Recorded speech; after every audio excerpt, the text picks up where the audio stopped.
Welcome to Popcorn Planet. I am Andy Signore, and we are back talking Wendy Williams, and we are so lucky because look who's back. BJ, that surprise witness, is back again. Oh my God. I had such a fun time talking to you earlier this week. I know the audience did as well. We got you past 20,000 subscribers. Congratulations. We didn't date for people who didn't tune in live or missed it. So happy. How have you been, BJ? How's it going? I have been great. I've been doing well. Just trying to keep track of all these Hollywood conservatorships, which is like playing whack-a-mole at this point, but I'm up to the challenge.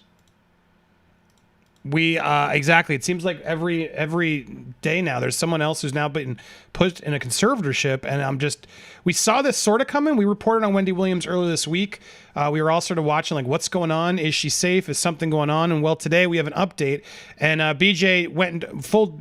You can get more in depth over at the Surprise Witness to see her videos, which I have here. Right there. If you want to see her stream from earlier, she goes through everything. We'll do a little bit quicker of a summary, but if you really want to get into the nitty gritty, going over there to that Surprise Witness, show her some love, subscribe, etc. But as you tweeted as well, attorneys for Wells Fargo admit they filed for a guardian to be appointed over Wendy Williams' assets. You heard it here first. So what does this mean? You actually, a guardianship, look at it as you see here, guardianship proceeding. I guess before, I have so many questions, but can you sort of give the summary of what is happening here? Sure. So what we're looking at right here is a letter from Wells Fargo's attorneys. Now, they have gone ahead and hired a law firm, and they've gone outside of, all big banks and stuff have inside lawyers that kind of advise them on things. And then once it gets too big for those lawyers, they contract out a different firm. So that's the step that we're at in this case here for Wells Fargo. What we're looking at is a letter from their lawyers. And among other things, they say in this letter, the highlighted portion, it's a letter to the judge, right? Judge Bluth. And they say, look, listen, we just want to inform you that Wells Fargo has filed a petition in the guardianship part to appoint a guardian over Wendy Williams' property. And then they go on to say, we would love to provide you and Wendy's attorney with a copy of the filing, but we just want to make sure that we can do that under seal so that we can make sure that the nosy public, who has a right to know what we're doing, actually doesn't see what we're doing. Right. And interestingly, there's another letter that accompanies this one from Wendy's lawyers. And that letter says, not this one on screen, right? This is not the one on the screen. It's something different. I have it here. Wendy's lawyer has said. Which one? The letter from Wendy's attorney, this first one here? I think that's actually the one we were just looking at. Okay. I think I actually. It's fine. Go ahead. You were explaining. I just what was going to happen. I actually labeled those incorrectly. But yeah, it's just a little snippet of Wendy's lawyer sent a letter back and was like, Your Honor, we don't know anything about a guardianship. We saw that in their letter. They said that. We never received any filing for this. We never knew anything about a guardianship. This is the first we're hearing about it. We're learning about it with the public. So if there's something about a guardianship, we don't know anything about it. And here's Wells Fargo over here saying, yeah, we filed for a guardian to be appointed. How does a bank get to make that call without a doctor? Like, because the rumors are right, an accountant, a previous accountant is what I've read in these tabloids. Again, we don't really know exactly what's going on some of these details. We do, actually. Oh, do you? So who alerted Wells Fargo? We do confirm that?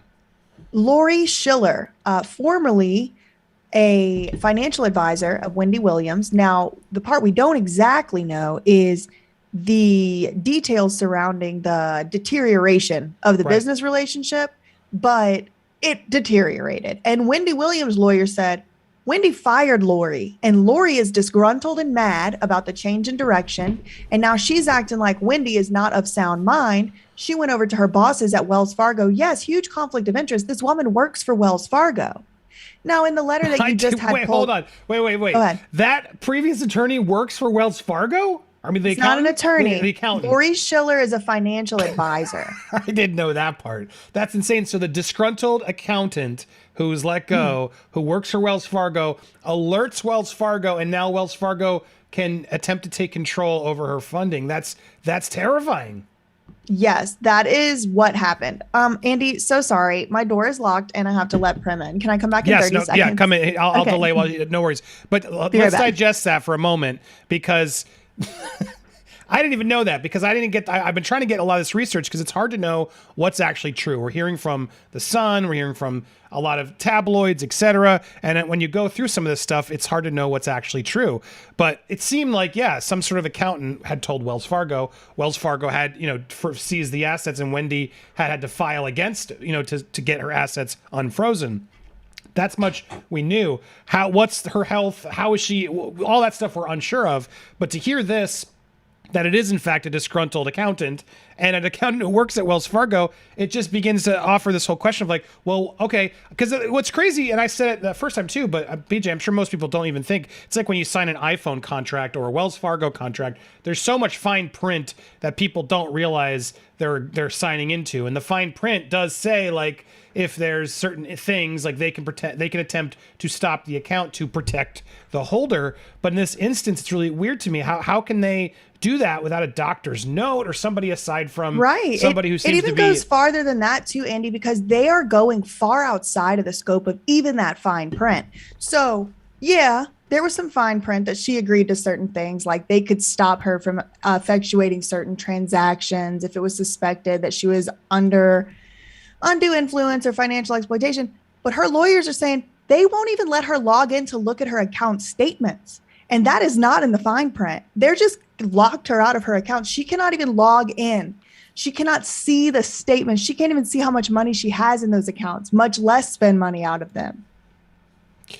Yeah, so look, the other thing that I failed to remiss. Like I know a lot of you don't like Wendy Williams. Like I'm the watcher, I don't know, but none of that has anything to do with the fact of like this is wrong. Like what's happening to her is awful. So people I see like karma and she deserves like nobody deserves this. Comes back to the whole same issue of these trafficking. It's just trafficking. What's happening is people are taking over people's funds. Now where this does get hairy, and we talked about it last episode, right, with you here with Sam Williams, etc. Like when do we know if the health is so bad that she is incapable? Like the reality is like I haven't seen Wendy Williams out and about. I don't know what's going on. She could be in a coma for all I know. So the reality is like how do we as a public not like overreact here and be like, well, wait a second, because in theory couldn't her lawyer also be like, well, no, we want the money, she's completely out of it and we don't know how do we be careful to make sure we're not causing more salacious mess here? What are your thoughts to sort of the other side of the argument? That's a great question. So my thoughts are just personally, anytime I see it's a famous person or a very, very wealthy person who doesn't seem to be within the age range of dementia, being said that they have some kind of dementia, I'm just suspicious of that because of the Britney case. Right. That being said, we have Wendy Williams who has signed a declaration herself in this case and has said the same things her lawyer is saying. And so under penalty of perjury, Wendy Williams has signed this. And what really I find suspicious about this case is that it's a bank who currently holds multiple millions of Wendy Williams dollars, who has this disgruntled financial advisor who, even if we don't know whether she's disgruntled, she is now purported to be a former employee of Wendy Williams. And it seems like the bank is taking into consideration more so what this fired accountant has to say than the person who owns the money. And that's kind of where I am with it. And because of the context of the situation surrounding the whole thing, that's what's making me suspicious about this guardianship conservatorship thing, because we've seen it used time and time again as a legal mechanism to control or steal from rich people. Yeah. And so I'm sorry, my antennas just go up on that. Now, do I know for sure Wendy Williams is of sound mind to make and effectuate these transactions? No. But what I do know is Wendy is legally entitled to due process under the United States Constitution, and due process requires that she be notified when somebody's trying to put her in a damn guardianship. And it seems like she wasn't notified. This letter dated literally today says, oh, Your Honor, just so you know, we did file for a guardianship. We'll send those papers over to Wendy's attorney when we get around to it, as long as we can do it secretly and privately. And it's kind of like, that's what's making me feel icky about this particular case. Like Wendy Williams probably has mental health issues. I know a lot of people who do. I do. But does that necessarily mean she doesn't need to be able to move her money around if she wants? And the bigger issue too is in the court filings, she says, I got bills to pay. I need to pay my mortgage. I need to pay my employees, and I need to pay my ex-husband his spousal agreement. And if I'm not allowed to do that, the court over there that has ordered me to pay my spousal support, my alimony to my ex-husband, I'm going to get in trouble with that court. And Wells Fargo's just sitting on all her money. Yeah, it's weird. I mean, because she has Graves' disease. We know this, and after that video I posted, I had a lot of people in the comments and just reach out talking about how Graves' disease is. It's really brutal. It can really take you down. And so, she legitimately has health concerns and issues. We know that, right? That's why she's taking the time. We just don't know how she's doing. Now, her son had posted a clip of her sort of eating and looking healthy and good. It's just unclear.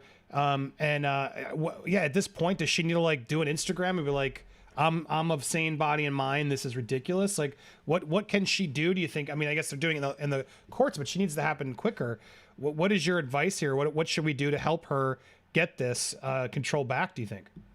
Oh man. So I guess the only thing we can do is what we're doing, and that's talking about it and kind of spreading the word. And I know there's a hashtag unfreeze Wendy going around, but unfortunately, guardianship proceedings and filings are very, very secretive, especially in the state of New York. And she lives in Florida, so I'm not really sure where they filed for the guardianship. If they filed for it in Florida, if they filed for it in New York. This is a New York law firm. I wish that there were more that we could do, but unfortunately, because of the fact that this is a total racket, they keep the public out of most of these hearings. And so I'll continue to look into it. I have my notifications turned on for the case. As things transpire, maybe we will start to be able to, maybe go to the court hearings, maybe sit in on those, depending on which state they're in, and move forward from there. But I think talking about it is the only and the biggest thing that we can do right now. Yeah, I mean, to me, the biggest, it's just also just so crazy to see that Wells Fargo can just get a tip and then freeze your funding because they're told you're incapacitated. Is really what happened. I had no idea that did. And that affects all of us. Like, if somebody has the control, I guess, or in there, like, all I got to do is make a call to be like, hey, she's not of good mind and body, so you should freeze her account. I mean, that's crazy. I mean, I guess they do it. If you have a charge in a different state, they take these. Is there maybe a positive? Like, hey, they're just looking out? It doesn't seem so when they're trying to get a guardianship. She's unable to pay her bills, and she said in the filing, I'm delinquent on financial responsibilities. This has already caused me harm financially. And so Wells Fargo is saying, oh, we're trying to protect her from harm. And she and her lawyer is saying, you're harming me actively. I can't use my money to pay my bills that are outstanding. Like, it's the 10th of the month. Her stuff has been frozen for 2 weeks. Stuff was due on the 1st. Stuff was due on the 5th. I mean, we all have bills. We know when things are due. They froze her bank account just moments before the 1st of the month. Yeah. And she's like, this is harmful. Like, there's no arguable way that not even allowing this lady to sign into her bank account to look at her account statements is helping her. It's no arguable way that that's helping her, in my opinion. Yeah, it's super weird. I know I can't. I mean, I understand what they're trying to say, but yeah, I don't agree with it here. And exactly, if she and her lawyers are now out like, hey, this isn't true, you can call the bank and be like, hey, I'm in New York, or that's not a fraudulent charge. Like, turn it back on. And I have Wells Fargo. They turn it back on. So it's very odd that they still haven't turned it back on. Even if they had gotten that red flag and been concerned and then did it out of protection of the customer, now it's been days and we have to go through court hearings to confirm it when it's her money. Yeah. Well, and she and her lawyer are saying it's our, it's like there's either, something's either off here that we don't know is one possibility, right? Where there is someone on her side, maybe she is incapacitated and they're trying to do something nefarious, maybe. Yeah. But it does seem like unless that's not happening, then yes, Wells Fargo has overstepped here, where it's like, as you said, she signed it. That's under perjury. That's her. She's saying, give me my money. And they're saying, no, take us to court. That's wild. Yeah. And I mean, her lawyer even said, we tried to resolve this outside of court. Like, we didn't come straight to the court, Your Honor. Like, we've sent them emails, we've sent them messages, and we're not getting any response from them. They told Wendy, she needed to go get a power of attorney executed, which is like in case somebody needs to make decisions for you, who would you want to make those decisions? Wendy went and did it, which to me shows sound mind, right? She was able to go do the thing that they asked her to do. She brought it back to them, and then the bank's lawyers said that wasn't good enough for them. And then that's when they went and hired this outside legal counsel. Suzanne, here, thank you for the comments, guys. You sent them in before we let BG go. I know we kept her so long yesterday. I'd make sure she gets in and out, and I'm so grateful she is here because she did the work and read all the documents. So thank you for being here, BJ. Susan says, my theory, the advisor has been embezzling money for years. Wendy just assumed it was her husband taking the money. Now Wells Fargo is trying to hide their liability.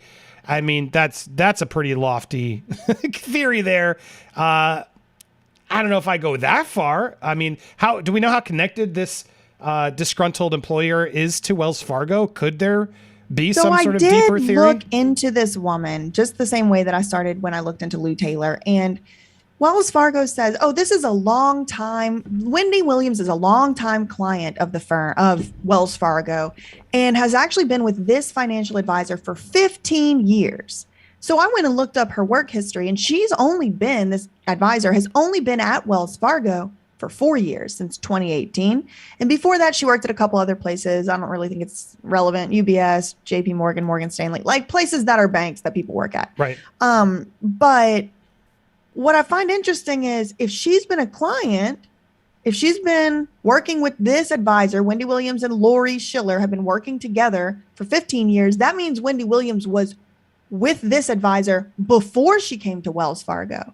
And then Wells Fargo took over her accounts when her advisor came to that bank. That's kind of what I thought and interpreted that to mean. So it does seem like Wendy and Lori kind of go a little bit way back, 15 years. And Wendy and Wells Fargo only go back about 4 years. That's kind of what I was able to ascertain.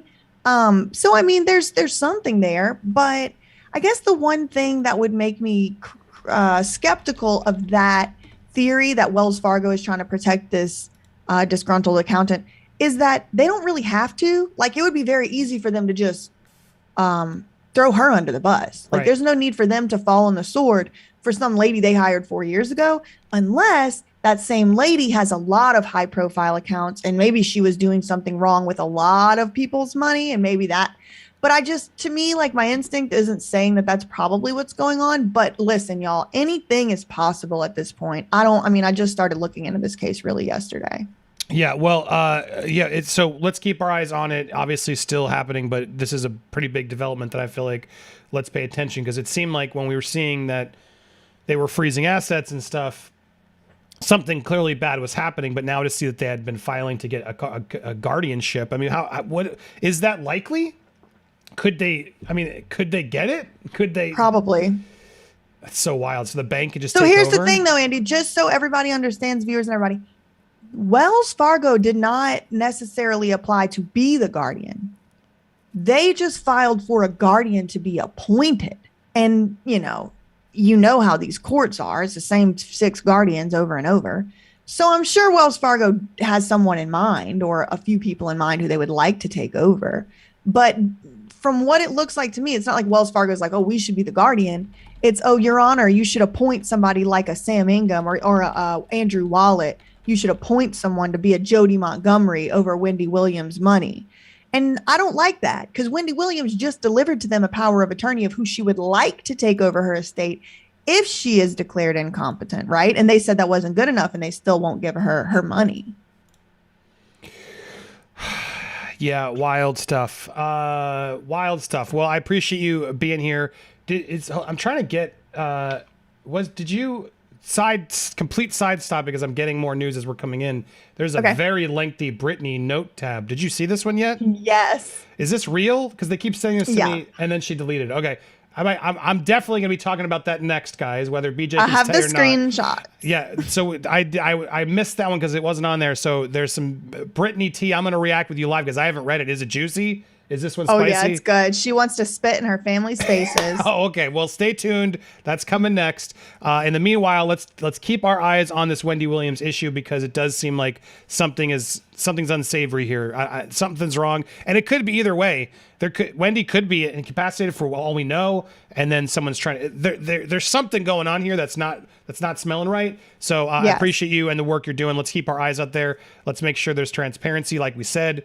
Why aren't there cameras there? Why is everything sealed? Why don't we? It doesn't make any sense. Then we all spiral and worry because we don't know if she's in a good place. And that's what's so scary with these people. Even if they are incapacitated, you don't know if the people that are taken care of are actually trustworthy. So a lot of stuff we got to be careful of. Always good to have that surprise witness here. If you aren't following her, what are you doing, guys? Go follow her. You can find her there on Twitter.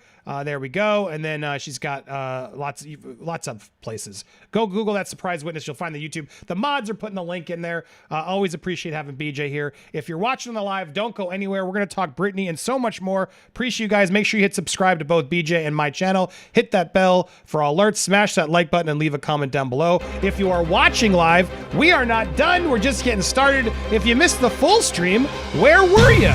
Come hit join. You can always catch the replays whenever you want at your convenience.